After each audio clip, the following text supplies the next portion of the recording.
Hello, everyone. I'm just going to give it around 30 seconds. I can just see that we have participants joining, so I'm going to wait for that number. It's ticking up at the moment. I'm going to wait for that to start slowing down, and we'll start then.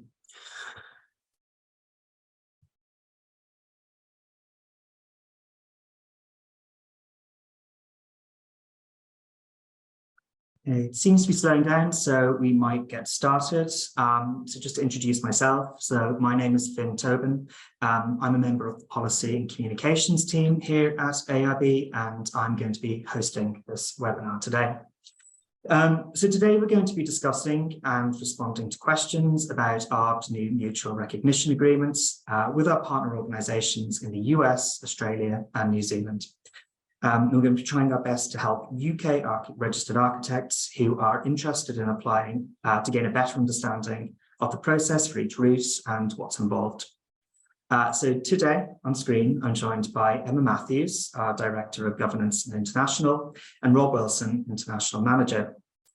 Together, they are going to be giving a presentation on the MRAs and the new routes, and then we'll turn to the question and answer section of the webinar.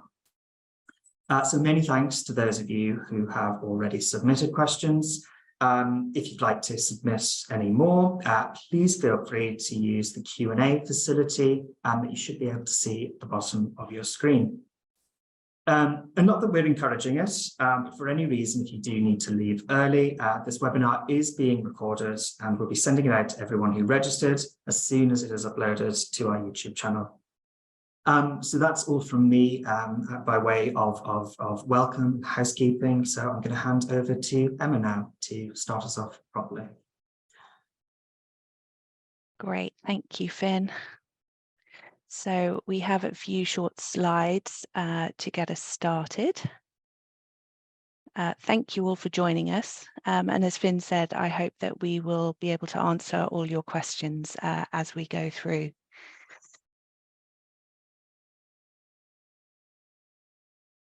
Thank you, Finn. So yes, as Finn said, we're here to talk about the mutual recognition agreements that we have recently entered and signed and have now operationalized. But we wanted to give you a little bit of context to these, sort of how they originated. So if we could move on to the next slide, please, Finn. So just to sort of set the scene, we are the Architects Registration Board. We're an independent professional regulator. We were established by Parliament as a statutory body. We are responsible for delivering the Architects Act 1997. And it's that Act of Parliament that gives us a number of core functions and activities that we must carry out. Most notable amongst those are ensuring that only those who are suitably competent are allowed to practice as architects. And we do that through recognising, setting pathways to registration and recognising qualifications in architecture. And we accredit qualifications in architecture to make sure that they're of the right standard and content. We maintain a publicly available register of architects so that anyone looking to use the services of an architect can select somebody from that register and be assured that they have been through the relevant qualifications and are competent to practice. It's ARB that sets the standards for conduct and practice for the profession and that the profession must meet. And we will take action if architects don't meet the relevant standards. And we're also responsible for protecting the title architect. Next slide, thank you. So we're now able to enter mutual recognition agreements. We haven't always been able to do this. So following a series of legislative changes which were completed earlier this year, we now have all of the relevant powers in place to develop, enter, sign and operationalise agreements with our international partners. So knowing that this legislative change was coming along, we established a series of principles and criteria. And we use these as a basis to take forward our discussions with potential partner organisations. we go through quite a lengthy process before we actually get to the development of a mutual recognition agreement. And with the partners that we're talking about today and the routes that we're talking about today, we have been in discussion with them for at least the last 5 years, going through our due diligence processes. And what those due diligence processes involve are mapping our relevant requirements and standards, particularly around the registration requirements, how architects are educated and trained in our partner countries, and what quality assurance requirements are in place. So we look to see that there are strong alignments between all of those things before we will start drafting and negotiating an agreement. And we've been through those processes with our US, Australian and New Zealand counterparts. So the agreements that we're talking about today, they are based on mutual recognition of qualifications. So that means they work in both directions, so outward from the UK and inward to the UK. But today we're primarily focusing on UK trained architects or UK graduates who want to go and complete their training or register in one of our partners, in one of our partner countries. Next slide, please, Finn. And this is where I'm going to hand over to Rob. He's going to take you through more of the detail about each of the recognition agreements. Hey, that's great. Thank you, Emma, and thank you for flipping the slides forward, Finn. So we're going to talk about UK architects going out to the US, first of all. I think just to set the scene, it's worth mentioning that the agreement is what we would term a sort of full package agreement. So someone needs to have obtained the full suite of prescribed qualifications and be registered with ARB in order to benefit from the agreement. So only a prescribed Part 1 qualification issued by a school, a prescribed Part 2 qualification, and a prescribed Part 3 qualification. So that's the sort of baseline that we require. Applicants have also got to be licensed or registered in good standing with us. As part of our application checks, we will check in with our professional standards team, and they will confirm to us that sort of the records are clear for anyone that we're certifying. And the agreement does have a requirement in it that applicants have lawful authorization to work either in the UK or the US. So UK architects going out to the US, it will be their responsibility to obtain their own authorization to work. So that's not something that ARB will be participating in. We will issue a certificate to relevant architects. That will go directly to NCARB. So we communicate with each other securely, and NCARB will basically then take that forward, and they will issue a sort of NCARB certificate, which is effectively an architect's passport to take on to the relevant sort of regional registration boards in the US. So it's not regulated at national level in the way we have in the UK.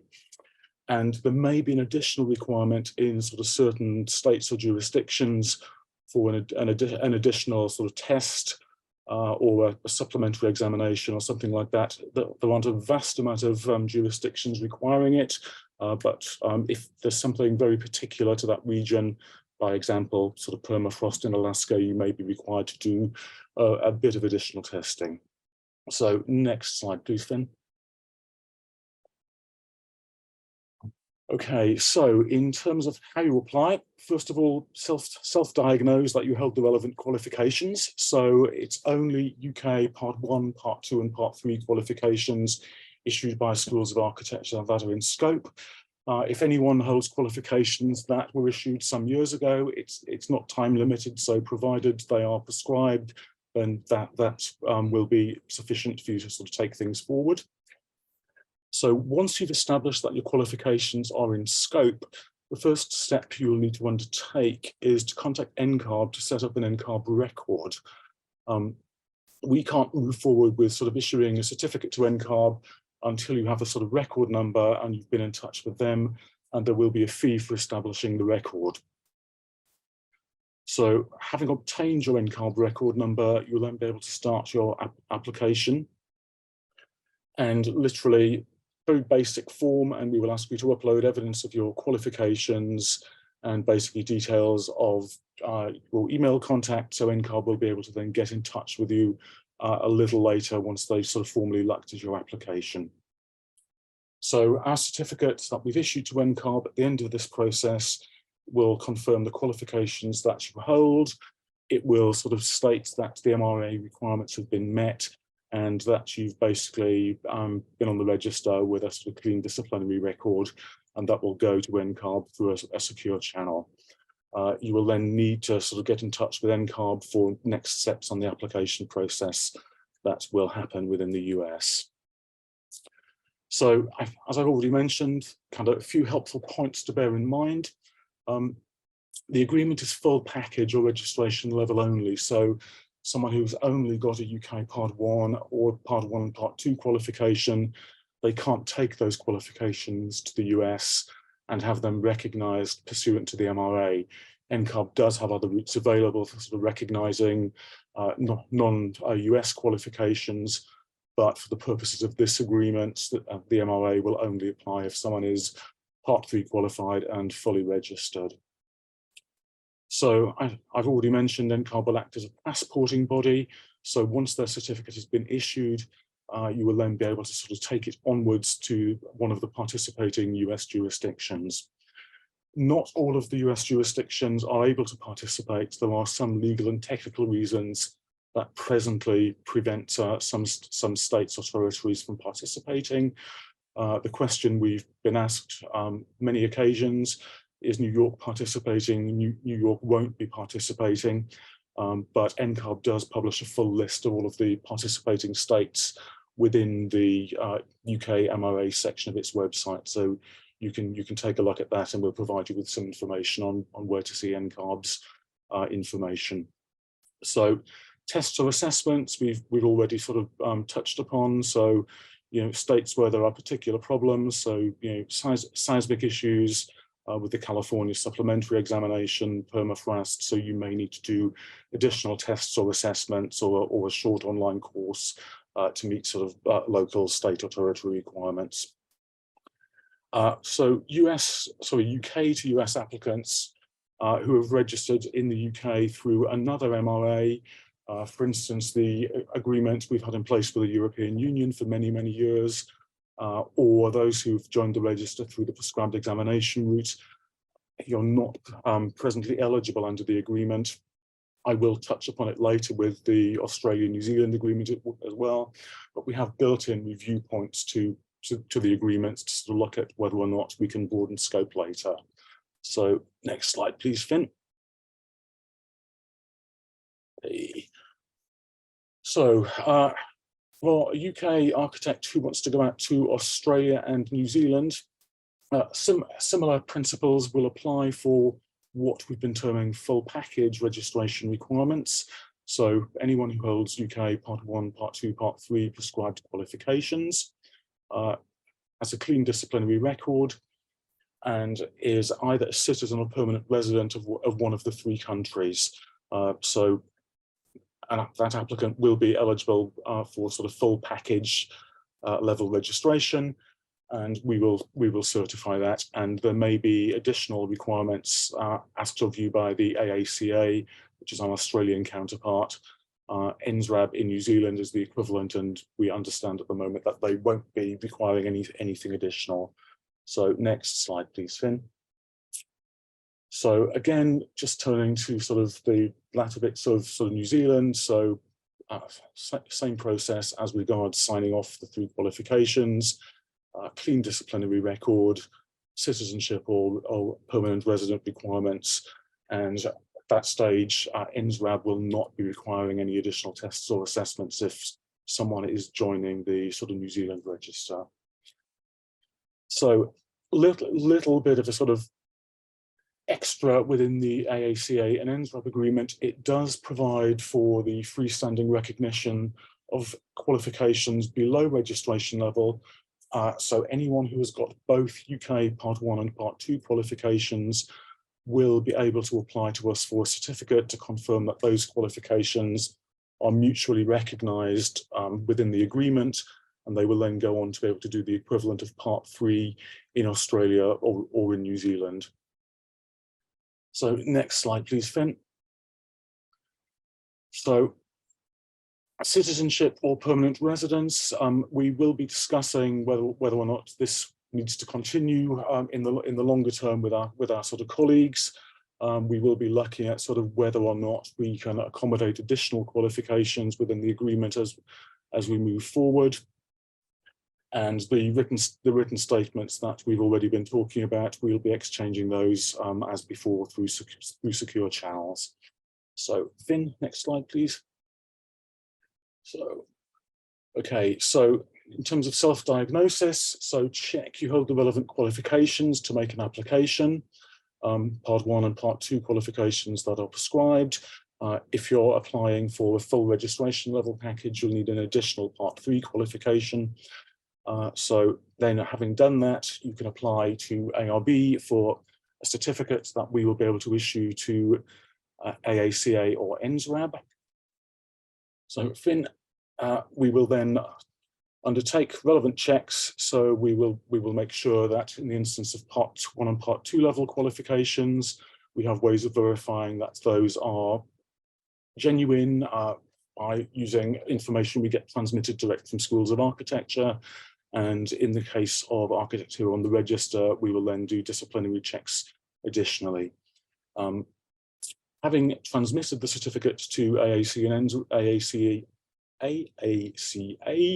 and NSRAB, they will then contact you directly about sort of next steps on either the process of full package recognition or on the process of graduate level recognition. We've given you a web link at the bottom of the page that's just passed by. We'll be providing that as part of the information that we will provide at the end of this session. So couple of points that may be helpful. I've said already that applicants need to be qualified up to and including sort of master's level before they can sort of take their qualifications and sort of move and have recognition. Independent recognition of degree level qualifications are not in scope. So if you have a UK undergraduate degree in architecture and you want it to be recognised by AACA or NSRAB, you'll need to contact them directly about sort of native arrangements for recognising those qualifications. New Zealand, it is one single body, so NSRAB is responsible for the whole of New Zealand, but in Australia, licensing is on a state or territory basis, and AACA very much in a sort of similar vein to NCARB in the US, they will act as a passporting body for the certificates to then be taken on to participating territories.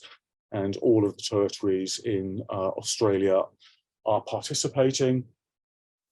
And as we've discussed with the sort of NCARB agreement, similar arrangements as regard qualifications in scope. So anyone who's qualified for another MRA or through the prescribed examination route, they aren't currently eligible under the terms of the agreement.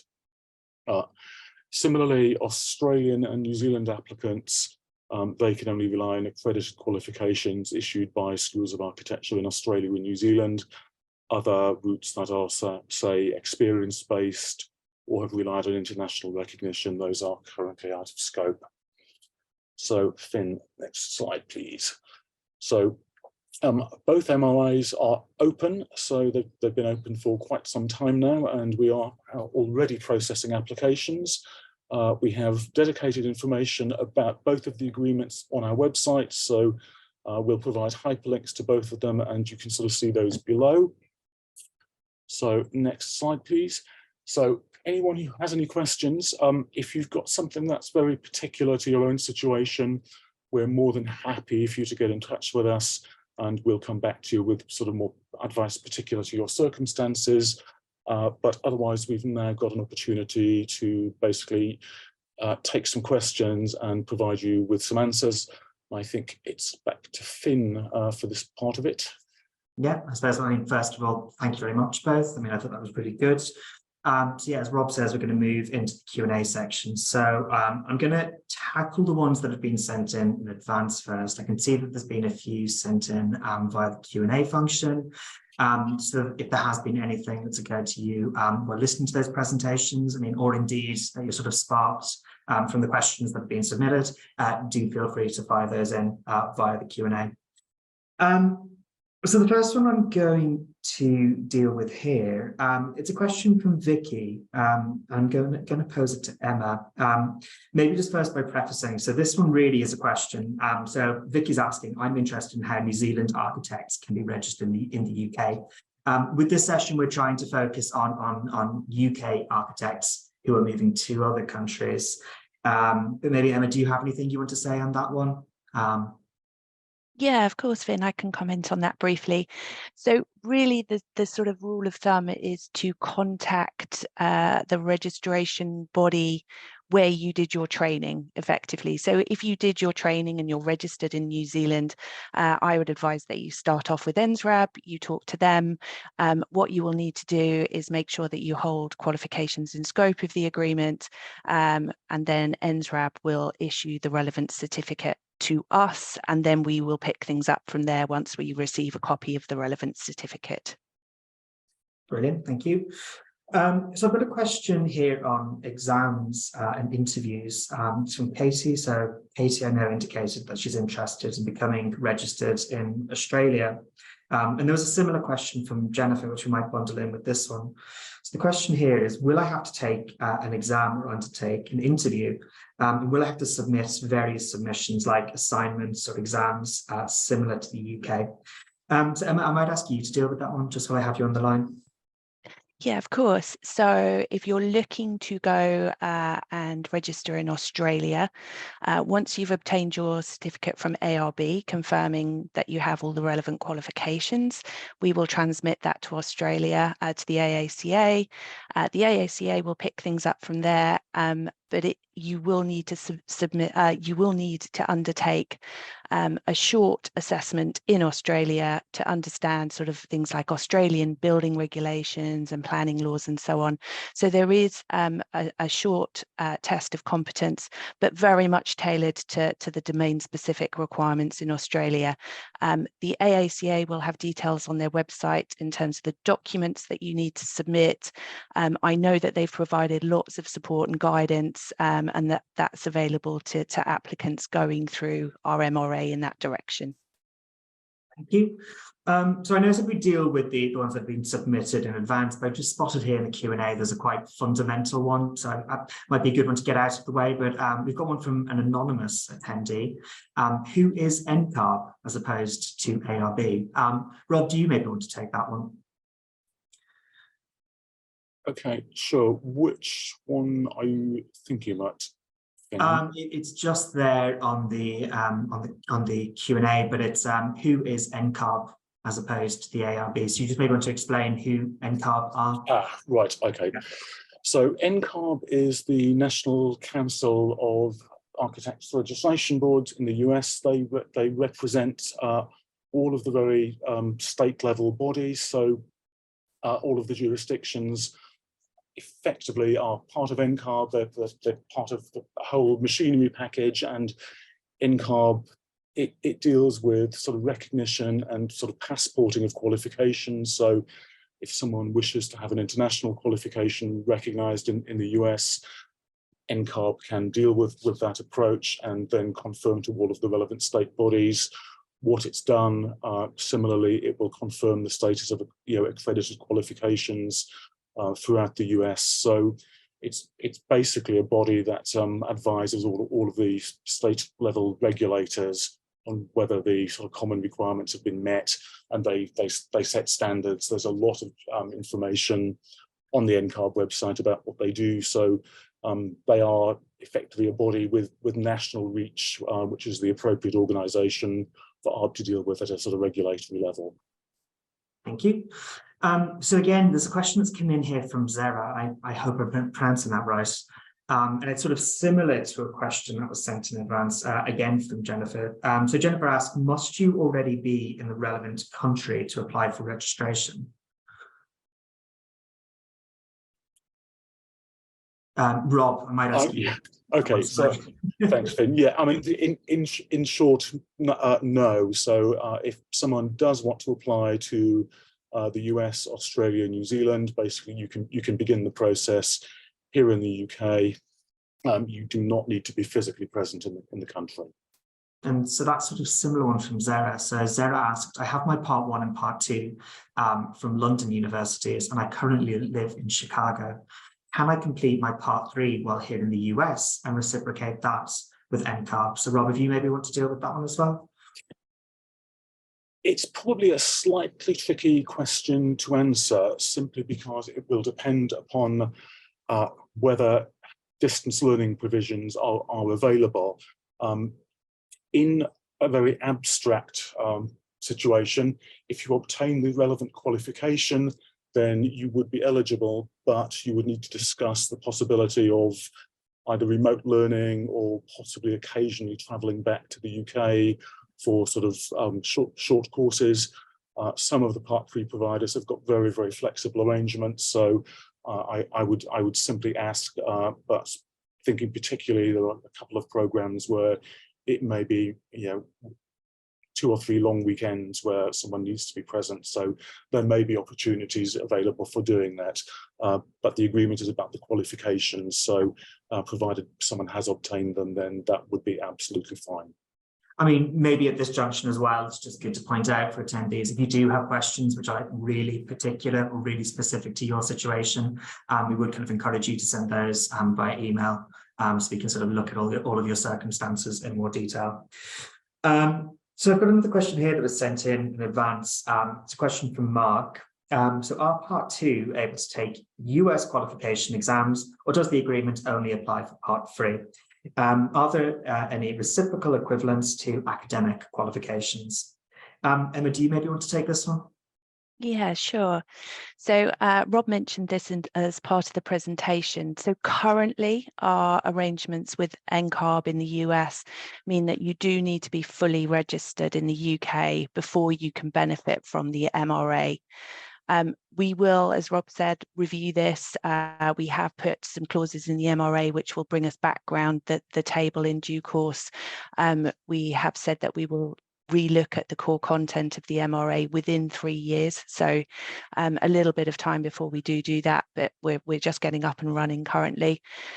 So if you just hold a UK Part 1 and Part 2 currently, you can't sort of use the MRA to move and register to the States and complete your training there, for example.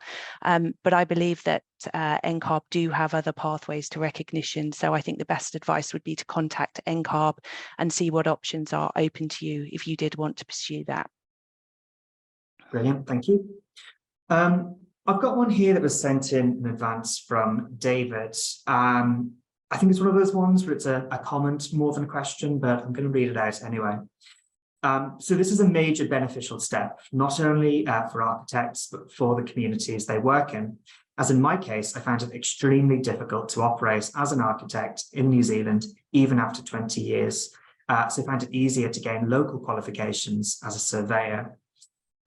We might turn that into a question, though. I might ask, how much easier would David find it now to register under the new agreement as opposed to the old arrangements? Emma, do you maybe want to take this one again? If you were to kind of compare the experience previously to the experience now, how do you think we've improved it? Well, firstly, it's really great to hear some positive feedback, and I really hope that people will benefit from the arrangements that we've put in place. But if you were looking to register now, I think what would be easier is that the time that it takes to register with one of our partner organisations should have been significantly changed. I mean, we're talking a matter of weeks in most cases, provided there are no sort of complications along the way.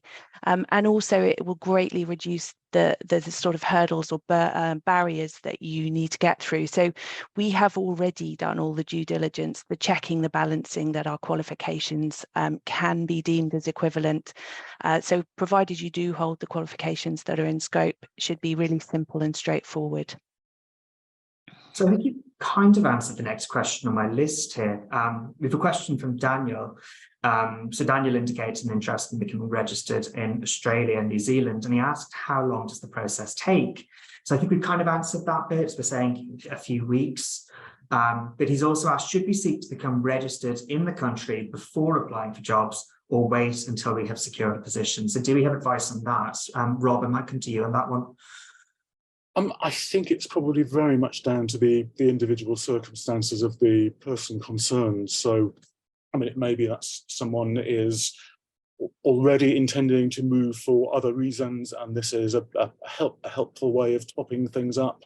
But I think from a sort of practical point of view, if someone wants to obtain recognition before sort of considering moving because it may be helpful for other reasons, I can see sort of benefits on both sides, but there's nothing really strictly formal and I think will influence things one way or the other beyond circumstances. Thank you. We have a question here which is sort of around eligibility. So it's a question from Marta. And again, Marta's indicated an interest in becoming registered in Australia, New Zealand. So I'm a Spanish architect living and working in Wales for 8 years, and I am registered under ARB. Can I benefit from this new agreement? Rob, do you maybe want to take this one? I will, thank you, Finn. Yeah. I think the key point is basically if you're a Spanish architect who's qualified in Spain and has joined the UK register through our European arrangements, then you won't be able to benefit from the agreement.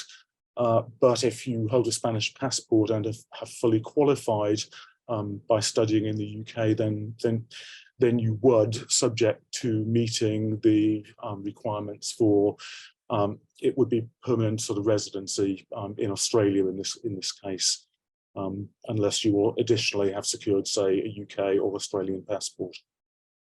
Thank you. I do have another question here to come in on the Q&A.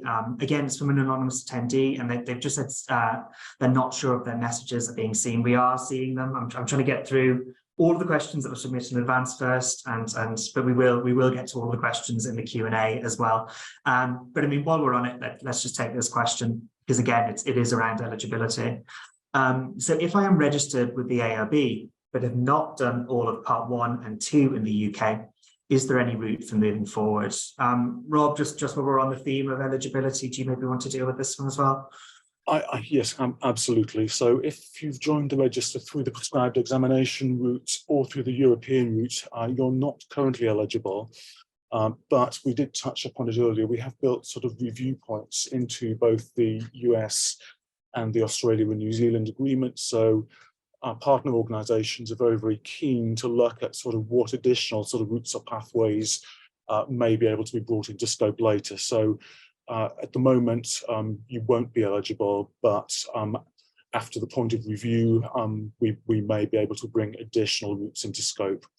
We've started on a very straightforward basis, and the 3 countries, both Australia and New Zealand, within that agreement and the NCARB agreement, we've only included mainstream accredited qualifications whilst we're getting going, and we've decided that it's appropriate to look at things later once things have bedded in and we've got some more experience operating the routes under our belts. Thank you. So we've got a couple of questions here from people who are looking to move to Australia. So there's one here in the Q&A that I might put to you, Emma. So it's from Nick. I've completed my Part 3 and am registered with the ARB, but I'm currently unemployed as we are moving to Australia. Will this impact our status as in good standing with the ARB? So do you just maybe want to explain what do we mean when we say in good standing? Sure. Yeah, in good standing are the checks and balances we run on an architect's disciplinary record. So provided that you haven't come across our professional conduct committee, then you will have a clean record and we will be able to certify you. Again, provided you have the right qualifications, we'll be able to certify you and send the certificate over to our partners in Australia. So that shouldn't impact on you at all. That's reassuring, I think. So again, there's somebody here, so it's a question in Australia. This one's from Richard. I had unregistered in the UK last year while working in Australia, prior to hearing about these agreements. Will I need to become re-registered prior to the formalisation of the agreement or do anything in particular to achieve mutual recognition? So again, Emma, are you happy to deal with that one? Yeah, sorry, Finn, could you just repeat the first part of By all means. question? So this individual, Richard, they had unregistered as an architect in the UK while working in Australia prior to hearing about the agreements. So they're asking Okay, yeah. to be registered to avail of them. Yes. So as Rob mentioned, sort of taking everyone through the requirements, my advice would be, yes, re-register with ARB, then we'll be able to certificate you, and then you'll be able to pick things up with AACA. Brilliant, thank you. So I have a question here. I know that we're meant to be focusing today, like US, Australia, New Zealand, but we do have a question here from Paula. I hope I'm pronouncing that right. And this one's quite hot off the press. How does it work with Swiss recognition? Rob, do you maybe want to deal with this one? Because I know the Switzerland stuff is quite new. I will. Thank you. Thank Yeah. you, Finn. I think the key point here is if someone has joined the ARB register through arrangements that we have in place for continued recognition of Swiss qualifications, or through the former agreement between the Swiss Confederation and the EU, then you wouldn't be eligible to make use of this route, because it's only founded on mainstream UK qualifications. But as with the question we took a little while ago about Spain, if you're a Swiss architect because you hold a Swiss passport, but you've obtained all of your qualifications in the UK, provided you met other requirements under the agreement, then you would be eligible to apply. But if you qualified at a Swiss school, then basically at the moment you wouldn't be able to do anything, and we'd have to sort of really wait to look at what's happening with the scope of agreements going forward. Thank you very much. So we have a question here that's been submitted through the Q&A. It's from Kevin. So if I'm registered with the ARB, but have not done all of part 1 and 2 in the UK, can I still apply? And Kevin's clarified his part 1 and 2 are from an Irish university. Emma, do you want to take this one? I think I might defer to Rob on this, but Rob, I don't think that this would be in scope, would it? No, it needs to be an ARB accredited part 1 and 2. It's not in scope. It's got to be directly accredited qualifications, sort of issued by schools in the UK. So, sorry, no, not eligible on that basis. Okay, I might come to you on this one, Emma. It's from Michael. So for each of the above jurisdictions, what would be the minimum timescale to register? Would you be required to spend some time in the host country, working equivalent to, say, an ARB year out? So as we've mentioned, for full package recognition, so if you're on ARB's register looking to go outwards, you wouldn't need to complete any further training or experience. There are sort of either in Australia, the Australian assessment that I mentioned, domain specific assessment, that you will have to pass through, but that doesn't involve getting any extra experience. And as we mentioned, in the US, certain states will ask you to undertake jurisdictional assessments based on their kind of climatic conditions and so on. But other than that, provided you're fully registered with ARB and we certificate you, then no further experience required. If you would like to benefit from the recognition arrangements that we have with Australia and New Zealand at master's level, so you complete your part 1 and 2 in the UK, we certificate those, and then you go to Australia and New Zealand to complete your training. Obviously, you will then need to comply with whatever requirements they have in place for that final part of your training, which is likely to involve an experience component. So depends at what sort of level you move, but yeah, fully registered, no additional experience. If you move after master's level, then you will need to sort of follow the relevant pathway and complete whatever training requirements they have in place. Thank you. So you might stay on that sort of subject of experience, because we have a good one here about CPD. So once registered in the USA, would one need to then meet the yearly CPD requirements of NCARB, as well as keeping ARB registration? This is, I suppose, is relevant because we are going to be introducing our CPD scheme in the not too distant future. Is the NCARB license only active as long as the ARB license is active? So I'm not sure who wants to take that one. Do I volunteer? I can cover that one. Yeah, Yep. that's absolutely fine. So wherever you are registered, you will obviously need to comply with the relevant continuing professional development requirements in that particular country, or in the US, whatever state-based requirements you have. It's entirely your decision if you choose to remain on ARB's register and you move to one of the other countries. But like I said, wherever you're registered, you'll have to comply with the CPD scheme. Thank you. We've got a couple of questions here around visas. Mary Jane has asked, will architects be able to apply to NCARB with a 3-year work visa, or will they require a green card? I'll pick this up, Finn. The agreement basically requires applicants to sort out their own sort of work status. So we will be able to issue relevant documents without sort of considering visa or access to the workplace. Similarly, NCARB will be able to carry that out. So provided you meet sort of whatever requirements the US government asks of one generally, then you will be able to go through local processes to register in that state and carry out work if appropriate. But ARB and NCARB, we've made it a requirement that the individual is responsible for sorting out their own sort of access to the workplace and visa and so on. Yeah, thank you. So we had a couple of questions here again. I've got questions from there's one from Nemo, there's one from Mary Jane, but they're all basically around costs.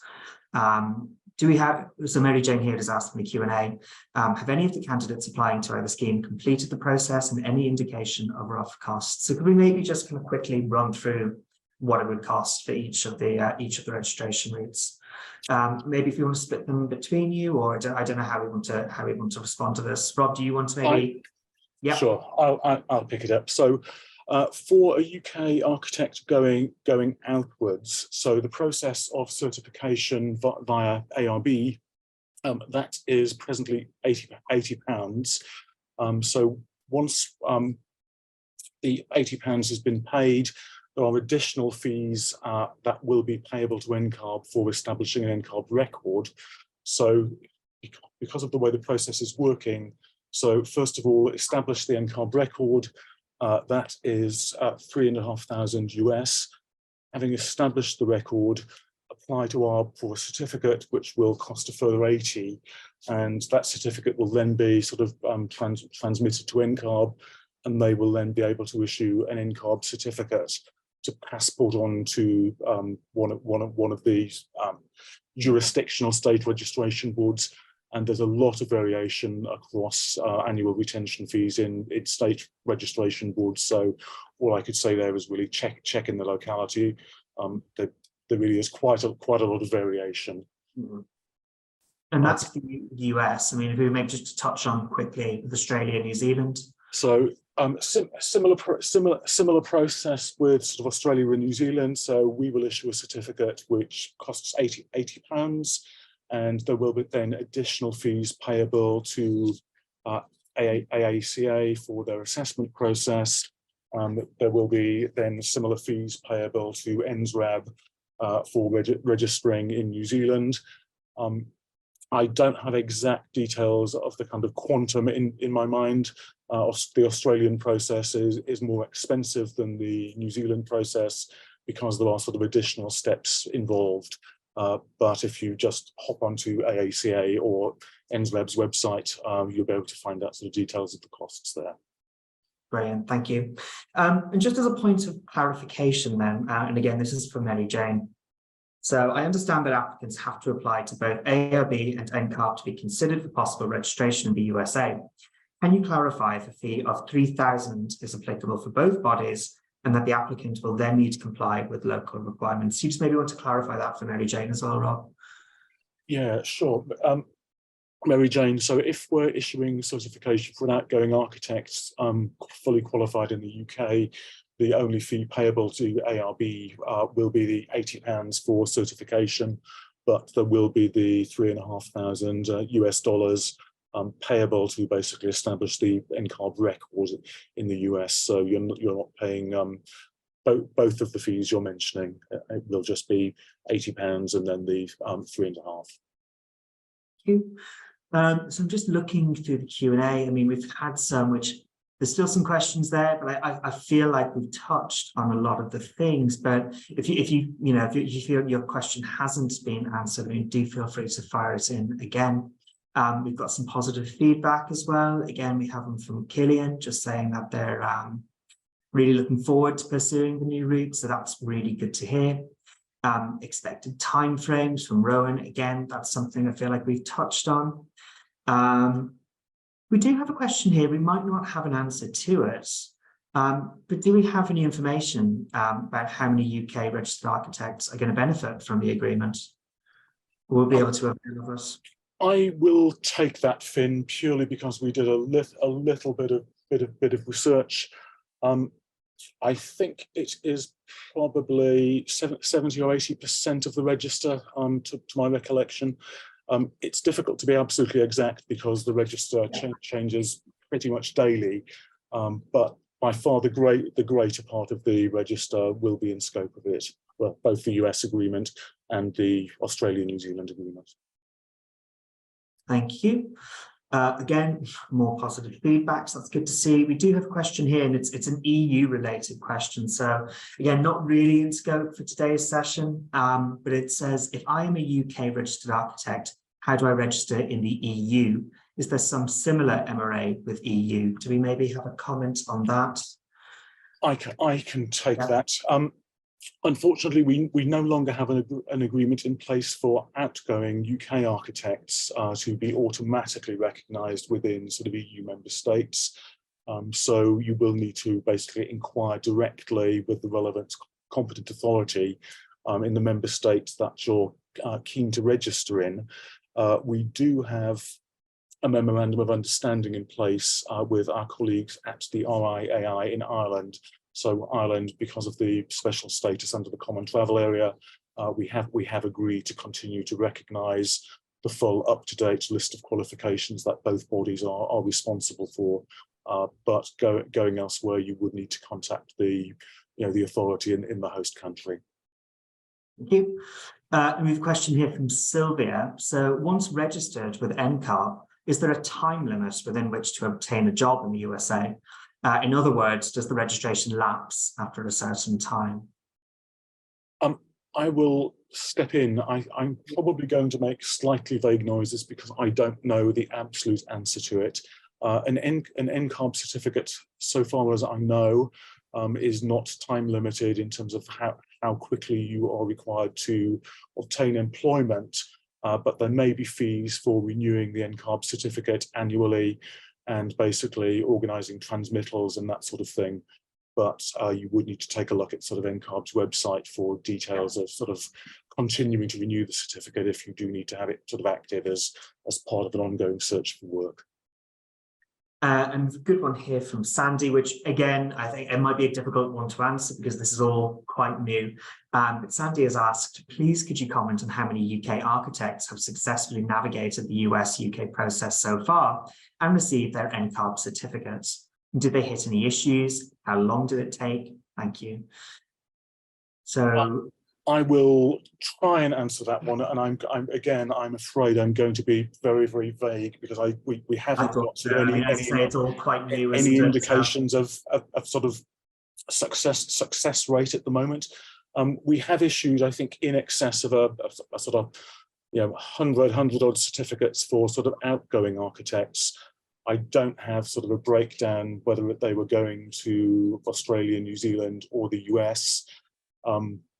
We've had, I think, more interest than we were anticipating, and we've probably been a little slower in terms of issuing our own certificates than we were maybe anticipating, purely because of demand. Demand seems buoyant, but I would hesitate to go any further than that because I just don't have the hard data to hand. Emma may be able to add something if you've seen more recent information than me. No, I was just going to add to sort of add to Sandy's really great question. We will be publishing data on this in due course. So once things have settled down, we'll be publishing inward and outward numbers on our website. So bear with us. We will be able to get that information to you.